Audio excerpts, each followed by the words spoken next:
udaletzera. Hau da, udaletzea ezagutzen duzue, suposatzen dut, ez dakit noiz baita hemen barruan egon zareten, nola ez? Bai? Denok egon zareten noiz bai? Bai. Bueno, pues, pizka bat esplikatzea, udaletzea dela guztion etxea, eta hemen lan egiten dugu, gure herria, zaiaren arazoak eta beharrak konpontzeko. Eta, esplikatuko dizuet pizka bat, seguruenez, badakizue, baina esplikatuko dizuet pizka bat nola aukeratzen dira pertsona batzuk hemen lan egiteko, dira zinegotziak, eta zinegotzien artean badago alkatea, gaur egun neu naiz Zaiako alkatea, eta hori 4 urtero egiten da, 4 urtero hauteskundeak egiten dira, eta hitz horrek esan nahi du, bakoitzak botoa emoten duela, herriko pertsona talde batzuri, hemen udaletzean lan egiteko.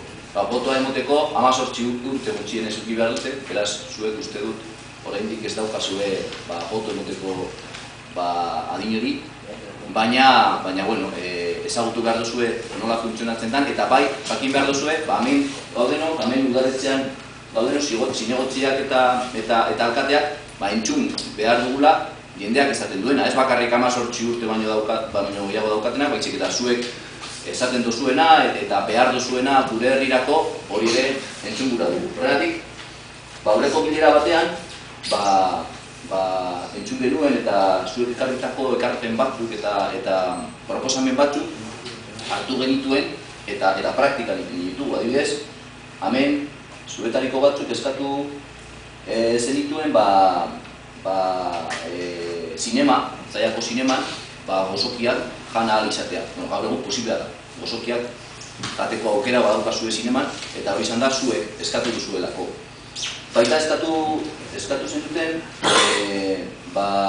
Zaiako parkeak hobetzea horretan ari gara, eta Zaiako parke batzuk, Otxarrangoa, Arangurengoa, Arte Bizkarrakoa, Ibaiondokoa hobetzen ari gara, Kolumpio Berriak ipintzen ari gara, zuek Zaiako ume eskatu duzuelako.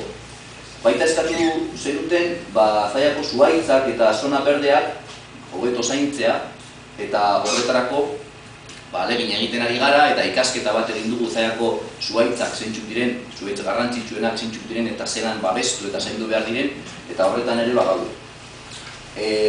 Uste dut aurten, hitz nahiko arraro eta luze bat ikasi duzuela, eta da biodibertsitatea, eta badakizue zer den biodibertsitatea, eta hortaz hitz egin duzue, eta horren ari da beste gauza batzuk ere, hemendik udaletik egin dugu. Adibidez, ura aurrezteko, eskoletan ipini ditugu tramangulu batzuk uru gutxiago gastatzeko, ez dakit horiek ikusi dituzuen.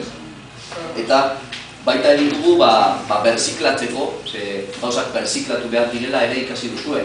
Eta olioa berziklatzeko sistema berri bat ipini dugu, eta zure etxetan egongo da ontzi berde bat, hor erabilitako olioa hor egiten da, eta gero hemen dauzen makina batzuetan sartu egiten da olio hori berziklatzeko eta berri erabiltzeko.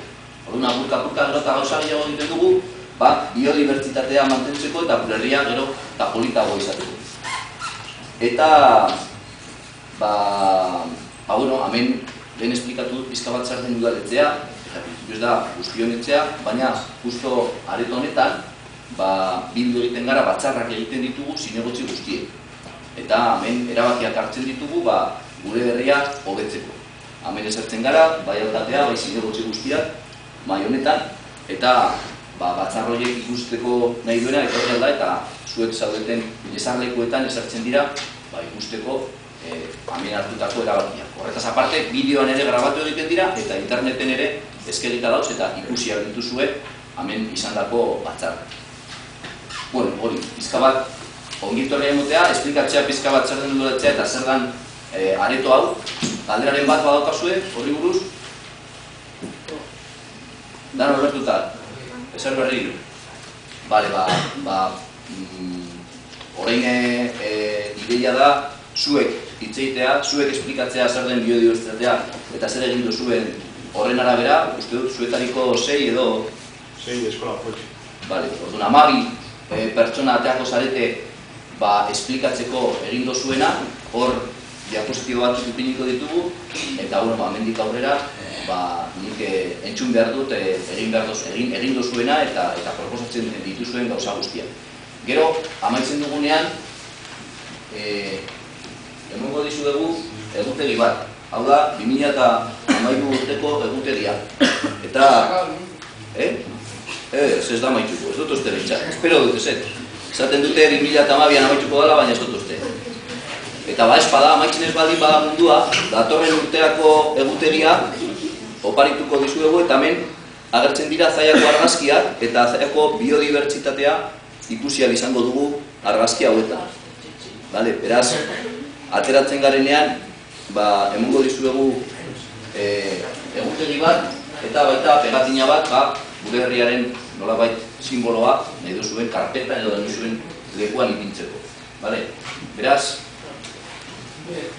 nortzuk izango dira esplikatu dutenak?